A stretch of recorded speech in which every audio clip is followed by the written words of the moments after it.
Obviously, every year this is a big day for everybody in college football because you're introducing a class of young men that hopefully will come here and be successful and help your program get better and better as you go. In most cases at this level, you have a couple guys that do a lot of the work getting this done. And Tony White's our recruiting coordinator and also coaches our corners, but he does a great job. And Kevin McGarry are the two guys on our staff that are responsible for the organization, helping find these guys, and then helping our assistant coaches go out and recruit these guys. Then our assistant coaches did a really nice job of recruiting this year, like they always do. But now that we have this class and now they're all signed up, you have a list there. They're all signed up, and we're going to say wonderful things about them for the next day or two. Now it's time to start training them and developing them into college football players. I tried to make a little bet with the assistant coaches that in 4 years from now, which one of these guys on this list is going to be the very best player on our team.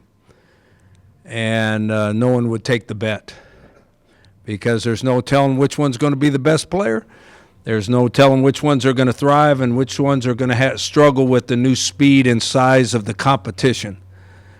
So overall, it's a really good class, fit a lot of our needs. Off a high school film, there's a lot of really, really good football players on that list. When we find out how they mature or how quickly they mature, will have a lot to do with how good our team is 3 and 4 years from now. So I'm not going to point any of them out individually, but you can see there, that we have several kids from the local area. You can see we have a lot of kids from California. And then you can see we have kids from other parts of the country too. In fact, we have 2 Canadians on there. It's the first time I think we've recruited a Canadian. So we've got 2 Canadians on there, big linemen. And hopefully we'll develop them into great players. So anybody have any questions? What do you think your success the past 2 years, how has that reflected in this year's class? I'm not sure it's made a difference. I think we get a lot more positive feedback when we go to high schools, and we get a lot of positive feedback as we start recruiting these kids. I think your players are the best recruiters that are working for you, your current players, because they're the kids. Coaches have a lot of our coaches are real good salesmen. There's a lot of coaches out there that recruit that's why they have jobs, is because they're really good recruiters, not they're good football coaches. They're really good recruiters.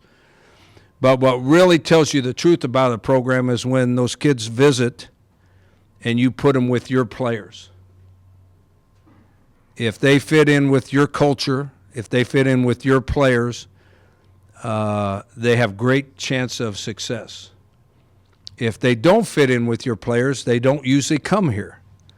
So just because there's a 5-star recruit out there that we're recruiting, he might not end up here because he didn't fit in with our players or our players didn't fit in with him one way or the other. So what we're getting with our recent successes, we're getting into homes that we never got into before. But I think we're getting, we'll find out about these guys, what we're getting is similar type kids. We have very good young men in our program, very few issues, very few problems. And they're kids that come here with the right attitude. They want to work, they want to get better, they want to get a degree. So a lot of times that's not the guy that's on ESPN, because those guys want something else. Okay, so we don't always get those kind of guys. What we get is good guys that want to be good football players and want to be part of a team. Hey, Rocky, when you say you're getting into more homes, when you go into those homes, the recruits telling you they notice you guys because you're on ESPN or because you're winning more consistently now and are in bowl games, or is it a combination? I think it's all a combination. They watch TV. The more you're on TV and the more success you have on TV, they know that. I think the timing of our bowl game this year was really important because we happened to be one of the first bowl games out there, so they were actually still watching bowl games, and we had a real good day. So the majority of them saw that. That got us into recruiting battles. Now, if you want us to brag, there's probably half those guys that got recruited by Power 5 teams. Several of them got recruited by several Power 5 teams. That doesn't mean they're any better than the kids we recruited last year. It might be a sign that we're getting into different areas of recruiting, but they're the same kids. These are the same kids we've recruited over the last 3 or 4 years. If they come in with the right attitude, they have a great chance to be successful, and if our coaches do their job by developing them, we'll continue to have really good football teams. Is it then safe to say, when you say the eyes were on you in the Las Vegas Bowl, you beat a Texas team there, do you think that got a lot of Texas eyes on you that translated to all these folks from Texas and Oklahoma? Well, I think it probably helped us in a lot of places, and it probably helped us in Texas.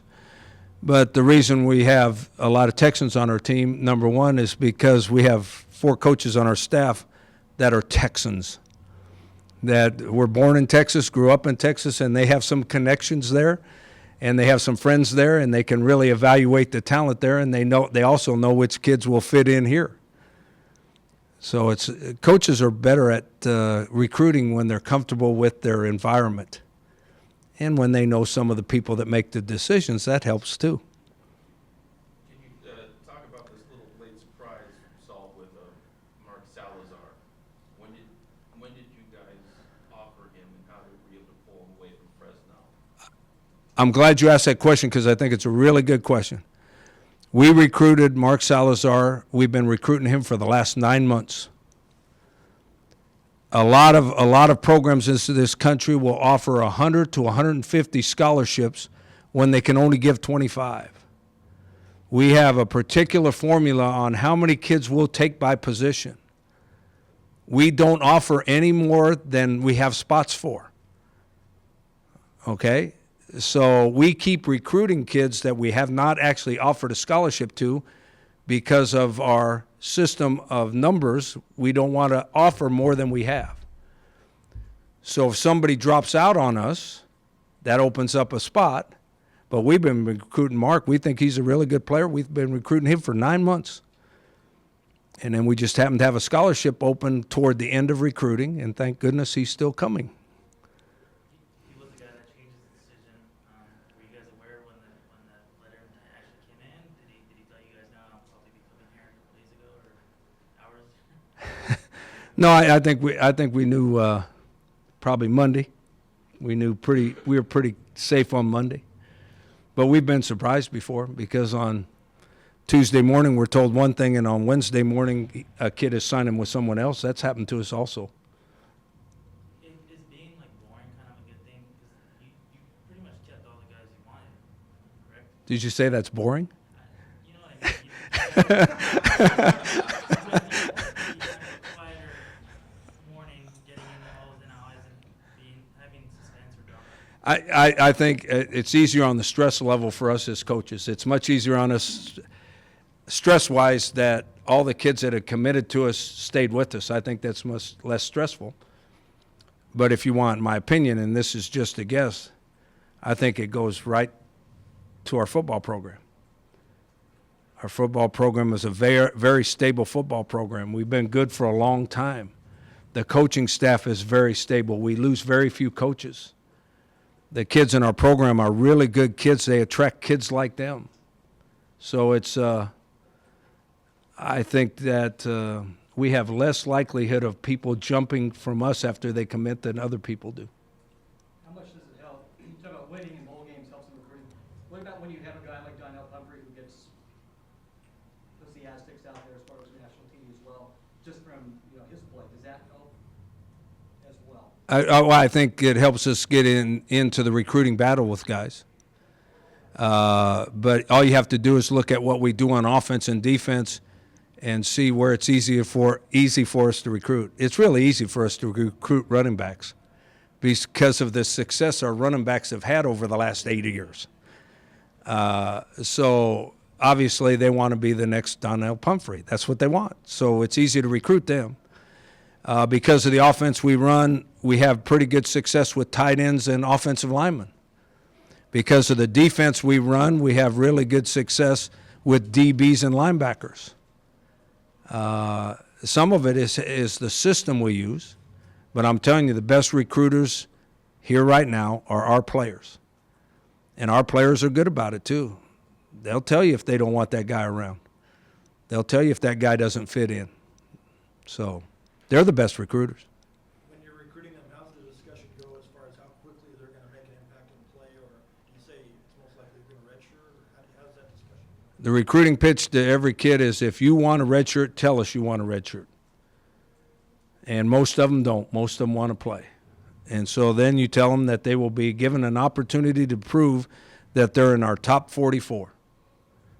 And if he's a freshman or not, it doesn't matter to us. If he's in our two deep on either side of the ball, offense or defense, if he's in our two deep, he's going to play. Unless he specifically told us he wanted a red shirt. I think some other people probably promise some things. We don't promise anything except an honest opportunity to prove they can play. Rocky, going back to what you said about the stability of the program and the coaches, are you more likely to lose a kid because of a losing season or because you lose a coach? I would say that's about equal. I mean, if you have a bad year, you're not going to have near as much success in recruiting. But if you have a coach that a player has gotten comfortable with and friendly with and trusts the coach, and it's coming up to signing date and that coach leaves, there's a real good chance that kid's going to go someplace else.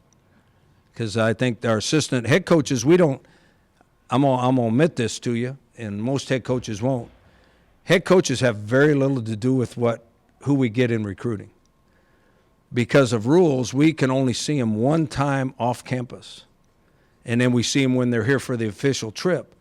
Assistant coaches can see them once a week. They can talk to them a bunch of times. They develop personal relationship with recruits. So I think a coach, as a salesman or as a friend or whatever, recruits get comfortable with coaches.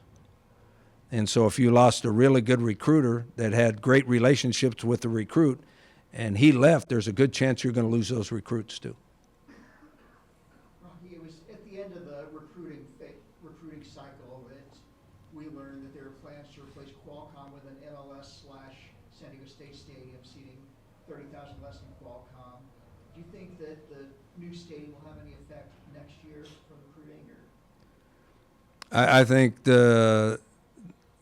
we tried to use the new stadium a little bit toward the end of recruiting. I think the only time the new stadium is going to make an impact on recruiting was when they actually see it being built. Just saying so and showing them a picture doesn't do a darn thing. Coach, did you meet all your needs in terms of filling up spots, positions? I know the quarterback last night was probably an important one considering, the guys you had, only 2 scholarship guys. So talk about that and just the rest of the class, if you met all your needs. There's one big need that we did not fill right there that we're still in the process, and we have scholarships available. You can sign 25 a year, and we've left a couple scholarships on purpose. We need a punter, and we were not able to recruit a punter in this. Right now, have not been able to recruit a punter. We look like to Australia for that? That's a real good observation.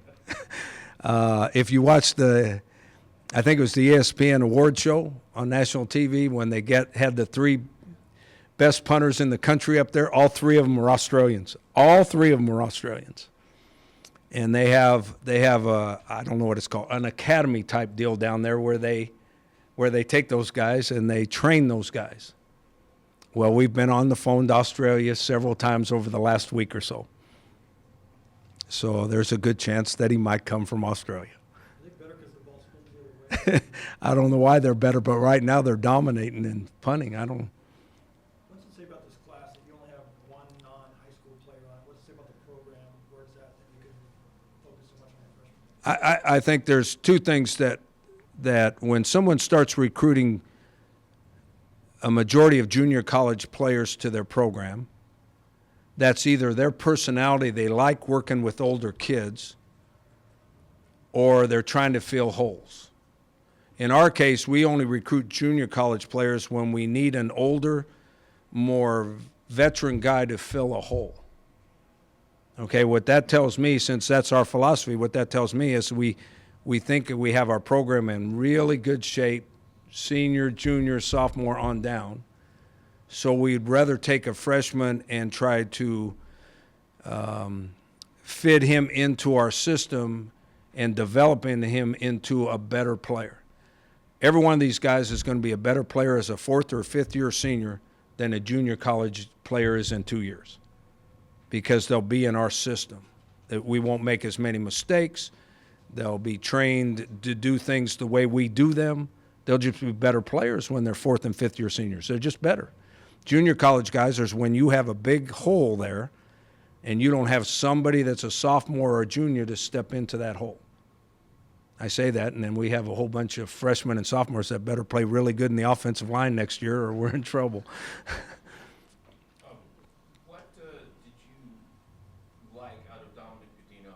Do you think he has a chance to make an impact early in his time? I think he's going to be a great player for us.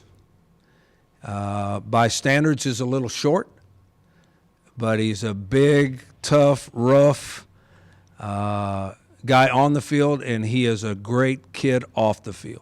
Really good student. He has a great family. He wanted to stay in San Diego, and then just go get online and look at his highlight tapes. That's the kid you get off the field is not that guy you see on the field. He's a big, mean, tough guy now. You know, when he drives those little poor high school kids back 10 yards in the backfield and puts them out of the end zone and on their backs, I hope he can do that at our level too. Then he gets off the field and he's about the nicest guy I've ever been around. Those are the perfect kind. There's people on social media talking about how this is their favorite day of the year. Where does this day rank in your year? It's one of the most important days of the year to continue your progress as a program. But go ask those 9 coaches in that other room that have been on the road for about the last 6 weeks. They're really happy it's over. Hey, Rocky, this may be the last, speaking of this day, this may be the last time it's like this with the possible addition of a December signing period next year. What are your thoughts on that? Will that make the process easier? Will it be more complicated if that change is made? No, I think that helps our program. I think the majority of young men, because we start recruiting them in April, evaluation periods and all that. The majority of the highly recruited young men out there that have a lot of choices know where they want to go by December. And so they ought to go ahead and stop wasting everybody's time and sign with that school. And then and the reality of the situation is we get people committed to us too. And a lot of programs will wait on a guy because his grades aren't quite good enough, and he can wait through December to see what his grades were in the first semester of high school. And if the grades aren't very good, he can go poach somebody from somebody else. This will clear up the picture for us guys that are going to have to recruit people all the way till February. It'll clear up the picture for us. And it'll also allow those guys to take some of the pressure. The kids that are getting recruited, they come under unbelievable pressure from December to February. Even though they've committed to a school, that's the worst thing they can do as far as the kind of pressure they get. They commit to one school and there's 14 others that are trying to change their mind for 6 weeks. Well, this way they can sign and they can get that off their backs and they can go about enjoying their last year of high school. So I think it's really good for the student athlete, and I think it's good for a program like us because now it clears up the picture for us. Rocky, can you talk a little bit about Roan, the quarterback from Texas, and what kind of system he played in, and Salazar's system at Arby? Both of them are basically spread quarterbacks, and both of them have a lot of the same traits. They're really good in the pocket. They're really good in getting out of trouble. They can make plays with their feet, and they both got really good arms and are fairly accurate with the football. It's really hard to find pro-type high school football teams. They're either in the wing T, which means 99% run, or they're in the spread. So for them to, they'll have to develop in our program too to do some of the things you do as a pro quarterback. With that being said, what's the hardest thing for them to develop? Is it going under center, what they may have never done in high school? Is it certain reads from being under center? What's the hardest thing to develop a spread to a pro style? There's no difference between the quarterbacks and every other position. The biggest change is the speed and the size and the ability of the opponent. You'll learn how to take a snap from under center in 1 week. That won't be a problem whatsoever. Our reads are no harder than they are in the spread.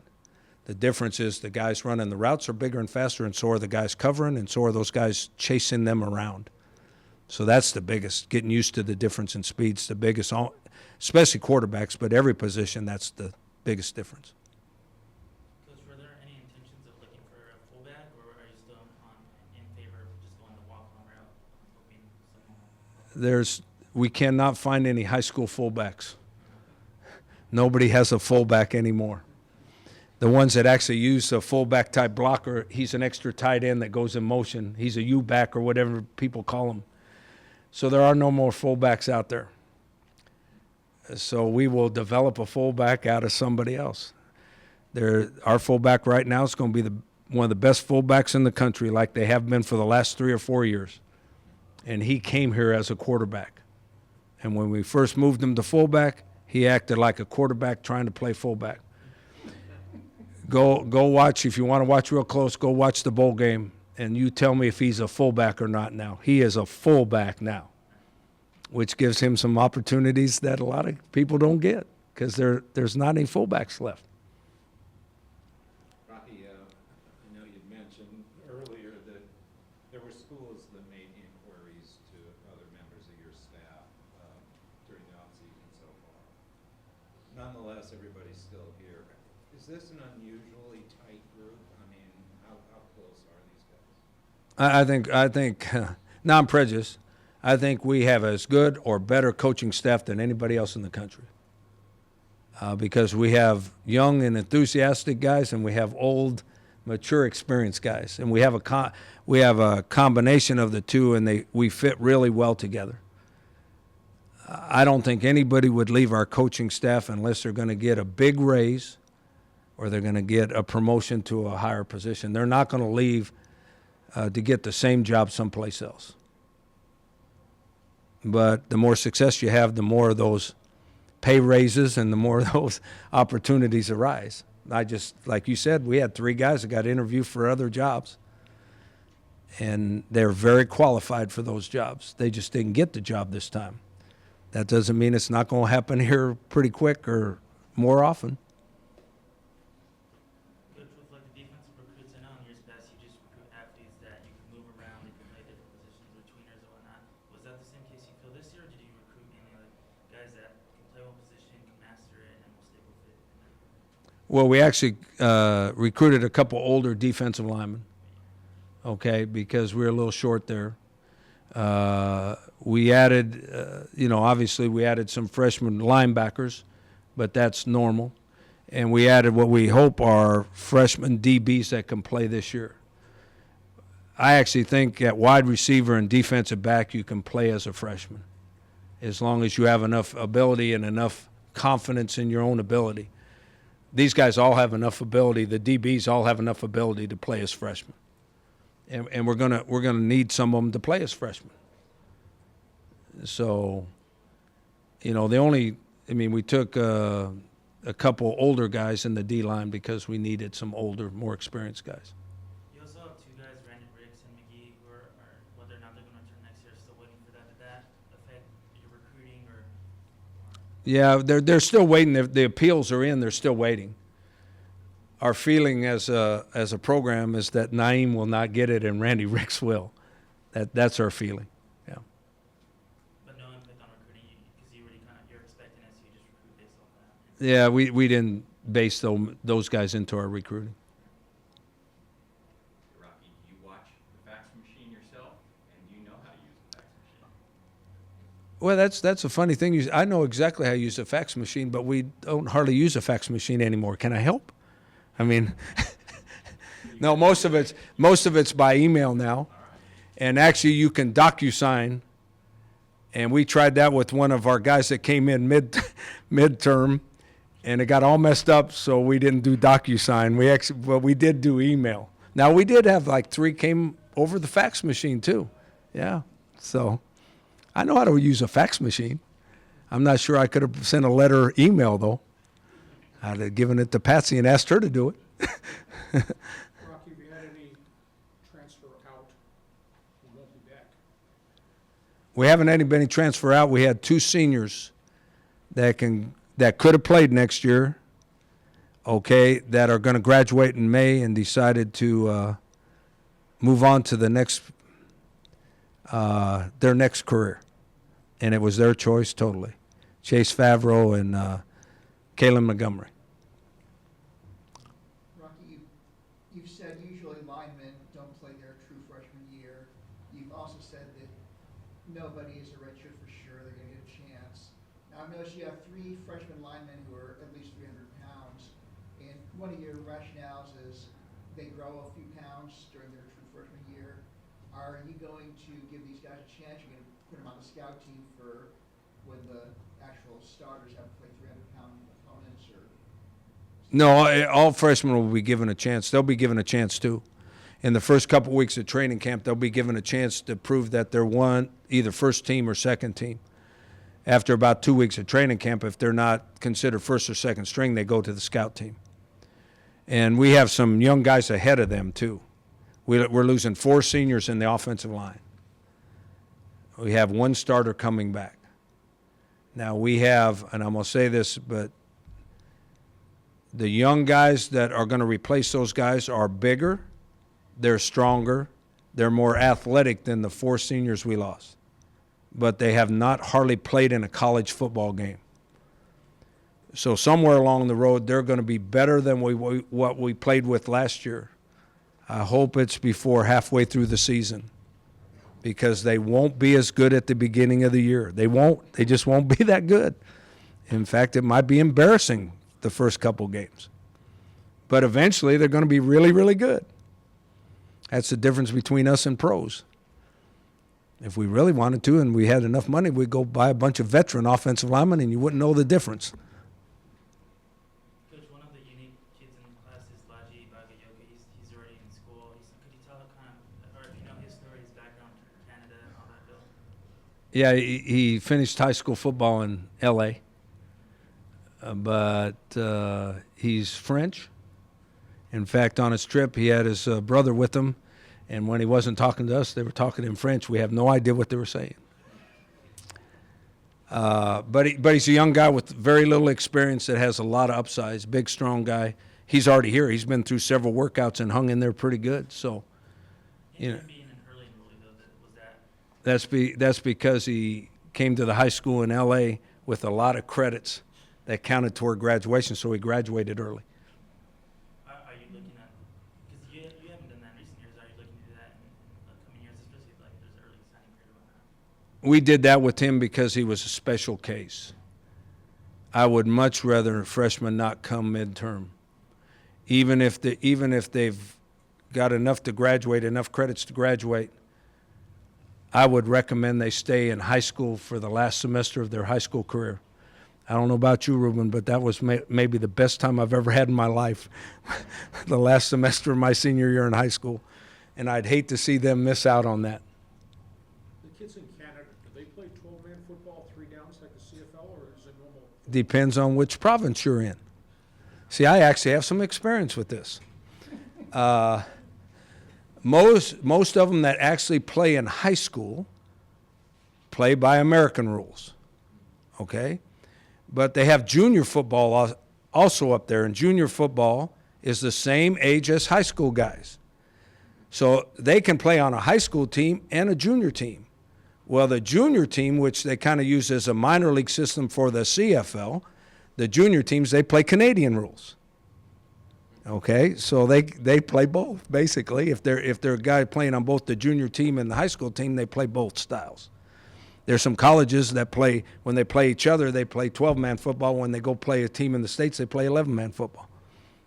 That's why they say they lose, because they have to know both rules.